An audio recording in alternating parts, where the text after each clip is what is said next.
So before you begin to develop any application, you want to make sure that you set your screens up right. And the easiest way to do that is to use containers. Now, I know that sounds a little bit difficult, but it's really not that difficult. Once you start doing it, it will make complete sense. And trust me, it will save you a ton of time once you get this application built. And one of the cool features is that will allow the screen to automatically resize for you. And that's what we do need when we have our screens built. So let's go ahead and jump to how to get containers implemented easily within our environment. So I've opened up a canvas, as you can see here in PowerApps. No problem. So just go ahead and create a canvas. And I've gone ahead and just created a new screen here, blank screen called Screen 1. All right, now be aware of the app, right? That setting right there. We're going to call on it in just a minute. And so the first thing we need to ask is, where are the containers? Where do I access these containers? There's two places to access the containers. You can hit new screen and the containers show up right here. These are 3 default containers. I don't like to use the defaults as much. I like to use just the containers right here within the environment. So you just click on the plus sign there. You got to go right down there to layout and then cruise on down, and you can see here that you've got horizontal container, vertical containers. You can pick them by default, but I just like to pick the container itself because then I can make it move around. So if I pick container here, for example, do you see that container just popped onto my screen? Let's go ahead and take a look, see what that is. See, it's container number 4. You see it? And I can adjust that container anywhere that I want. And we're going to show you here with 3 containers that we have. So I'm going to delete that one, but that's how you add it.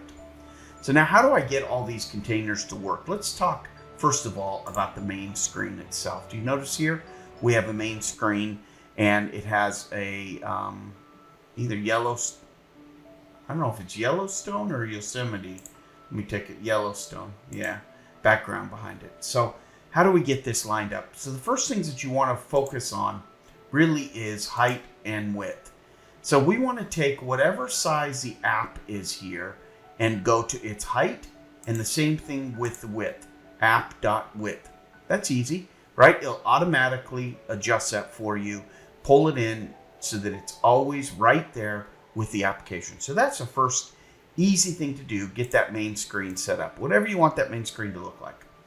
Then I want to set up a row. Now I'm just, for an example here, I've set up a top row here that's going to be a container. It's a container, and within it you see there are 3 buttons. So when we look at its X and Y, it's at 0 and 0, but when we look at height, okay, it's 20%, right? Just 20. If I adjust that, for example, 25, notice how it gets smaller, 30, okay? So we can just play with it any way that we want, right? So we're gonna go back to 20. All right, so that's the height. Notice here I'm keying in on the main screen right here, main screen. Okay, so whatever the main screen is, which is built on the app, I could put app in here, by the way, but if I wanted to make some adjustments to my main screen, it's just kind of something I do. You could do it any way that you want. And then of course we want to look at width, and then width is the main screen's width because we want it all the way across the top, but on the height, we want it just a little bit on the height.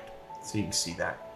Now that I have this selected here, I can add anything I want to this container. And I'm going to show you how to add things to a container in just a moment. But here we have a button that we've added. So now notice here that we want to set up the X and the Y first, kind of a standard operating procedure. So top.y, top.x. So that's pretty easy. And then the width itself, we can set manually, or we can, do it any way that we want there on the first one. Same thing with the height. We can just set it up. Now, let's see what the second button looks like.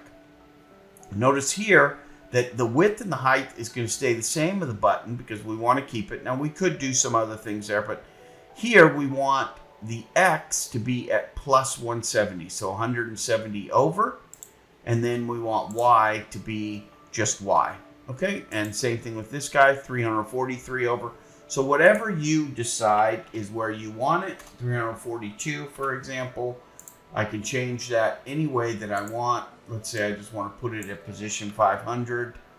I can do that as well, right? So go to 341, good. Now, easy peasy.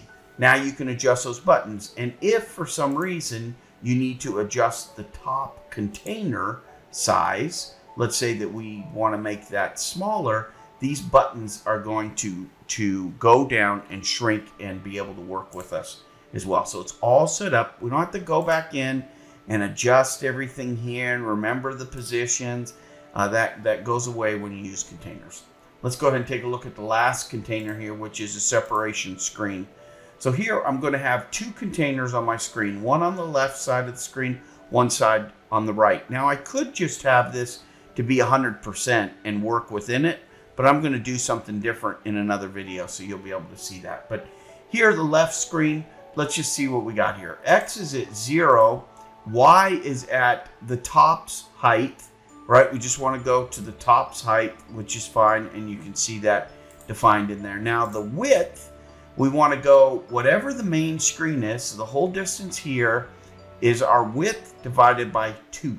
So pause the video in these areas and take down these things. Once you do this once, I promise you, it's really, really simple. And then the height, we're just going to leave alone at this point because it's already set up for us the way we want. We don't need to change that. We can if we want. We're just going to leave it the way it is. Now, when we add things to the left screen, we just click on that and we say insert, and let's say we're just going to insert another button.